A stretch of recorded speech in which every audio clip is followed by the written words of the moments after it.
Assalamualaikum warahmatullahi wabarakatuh. Perkenalkan, saya Anditri Reski Aulia dari Universitas Negeri Makassar, Fakultas Ekonomi dan Bisnis Program Studi Manajemen 2019. Di sini saya akan membahas tentang manajemen SDM internasional dan studi kasus mengenai Dunkin Donut.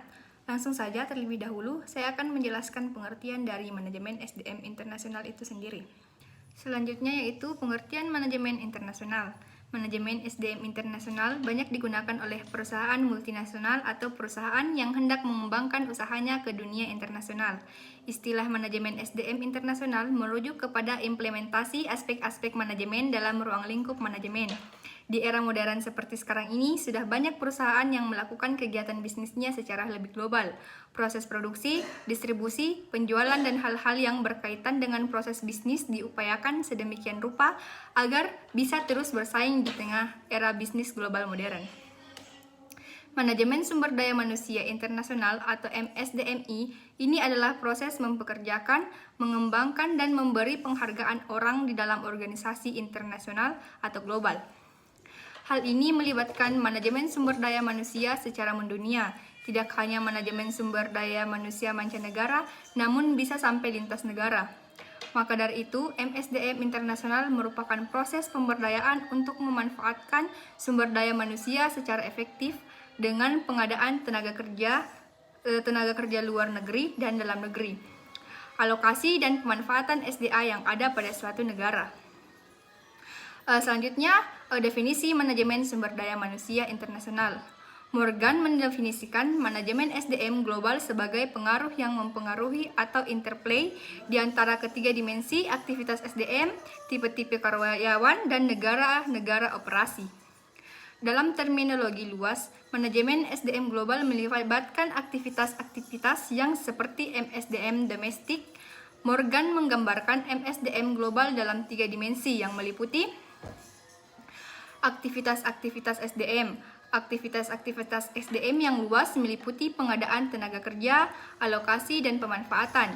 Ketiga aktivitas luas ini dapat dengan mudah diperluas ke dalam 6 aktivitas SDM. Kategori negara atau bangsa yang terlibat dalam aktivitas-aktivitas MSDM internasional, yaitu A. Negara tuan rumah atau host country dalam sebuah cabang dapat ditempatkan. B. Negara asal atau home country, di mana perusahaan itu memiliki kantor pusat. Bagian C, negara-negara lain yang mungkin menjadi sumber tenaga kerja, modal, dan input-input lainnya. Selanjutnya, kategori karyawan dalam perusahaan multinasional. A. Karyawan negara tuan rumah atau host country nasional atau HCNS. B. Karyawan negara asal atau parent country nasional atau PCNS. C. Karyawan negara ketiga atau third country nasional atau TCNS. Konsep manajemen sumber daya manusia. Konsep manajemen sumber daya manusia atau MSDM telah memikat banyak perhatian akademisi dan praktisi sejak konsep ini pertama kali diperkenalkan pada pertengahan tahun 1980-an. Konsep MSDM yang eksplisit dilakukan oleh kelompok Michigan atau Fomburn et al. 1984 dalam Michael Armstrong 2003. Menyatakan bahwa sistem SDM dan struktur organisasi harus dikelola dalam cara yang kongruen dengan strategi organisasi. Selanjutnya, terdapat 4 proses dasar atau fungsi yang dilakukan di semua organisasi adalah: yang pertama, seleksi, mencocokkan sumber daya manusia yang ada dengan jabatan. Kedua, penilaian kinerja karyawan. Yang ketiga, imbalan. Dan yang keempat, pengembangan atau mengembangkan karyawan kualitas bagus. Selanjutnya, perbedaan antara MSDM domestik dan MSDM internasional. Dalam MSDM domestik, keterlibatan kehidupan pribadi karyawan lebih banyak dan minim keterlibatan kehidupan keluarga. Dalam MSDM internasional harus banyak terlibat dalam menyediakan dukungan tentang kehidupan pribadi karyawan, misal menyertakan dokumen pernikahan. Selanjutnya saya akan lanjut materi yang akan saya bahas, yaitu studi kasus Dunkin Donut Case Study. Dunkin Donut atau Case Study merupakan salah satu perusahaan multinasional yang bergerak di bidang kafe ataupun gerai-gerai pangan adalah Dunkin Donut atau yang lebih akrab disingkat dengan sebutan DD. Dunkin Donut pada umumnya tumbuh dan berkembang di kota Boston, Amerika Serikat pada tahun 1940 dengan nama awal Open Kettle. Kemudian perusahaan ini terus tumbuh dan berkembang sehingga akhirnya pada tahun 1970 Dunkin Donut telah berhasil menjadi perusahaan dengan merek internasional. Kemudian pada tahun 1983 perusahaan Dunkin Donut dibeli oleh Domex Sekutu atau Elite Domex yang juga membawahi Togos dan Baskin Robbins. Di bawah Elite Domex, perusahaan pasar Dunkin Donut secara internasional semakin diintensifkan, hingga akhirnya gerai Dunkin Donut tersebar tidak hanya di benua Amerika saja, tetapi juga meluas ke benua-benua seperti Eropa dan Asia. Namun, kembali kepada isu mengenai MNC yang mengundang banyak polemik dari berbagai kalangan, terutama mengenai kehadirannya di negara-negara dunia ketiga.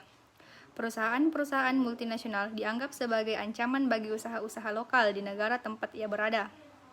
Namun, meskipun demikian, pemerintah negara-negara tersebut tetap saja saling berlomba-lomba atau bidding wars untuk menarik investor agar mau menanamkan modalnya di negara mereka dalam bentuk foreign direct investment. Kehadiran MNC terkadang memang membawa keuntungan dan kerugian. Hal inilah yang menjadi perdebatan antara pihak-pihak yang pro dan kontra atas kehadiran perusahaan multinasional di negara mereka.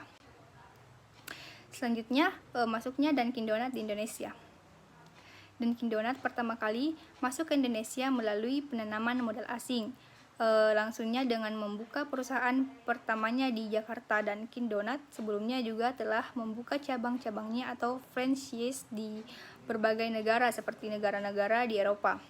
Sebelumnya dengan mengacu pada Undang-Undang Nomor 1 Tahun 1967 tentang penanaman modal asing. Mari kita lihat terlebih dahulu apa yang dimaksud dengan penanaman modal asing. Pengertian penanaman modal asing di dalam undang-undang ini hanyalah meliputi penanaman modal asing secara langsung yang dilakukan berdasarkan ketentuan-ketentuan undang-undang dan yang digunakan untuk menjalankan perusahaan di Indonesia. Sedangkan yang dimaksud dengan modal asing dalam undang-undang tersebut adalah alat pembayaran luar negeri yang tidak merupakan bagian dari kekayaan atau devisa Indonesia, yang dengan persetujuan pemerintah digunakan untuk perkembangan perusahaan di Indonesia. Salah satu bentuk pembiayaan yang dilakukan oleh perusahaan multinasional di Indonesia adalah dalam bentuk pajak atau taxation. Selanjutnya, pengaruh kehadiran Dunkin Donut di Indonesia. Hadirnya suatu perusahaan multinasional tentunya membawa pengaruh bagi negara penerima perusahaan tersebut. Demikian pula kehadiran Dunkin Donut sendiri yang juga menambah pengaruh bagi masyarakat secara sosial. Pengaruh yang dibawa oleh perusahaan Dunkin Donut tidak membawa dampak yang signifikan bagi pola kehidupan masyarakat. Ada yang berpendapat bahwa kehadiran MNC dapat mengubah pola hidup masyarakat menjadi lebih konsumtif.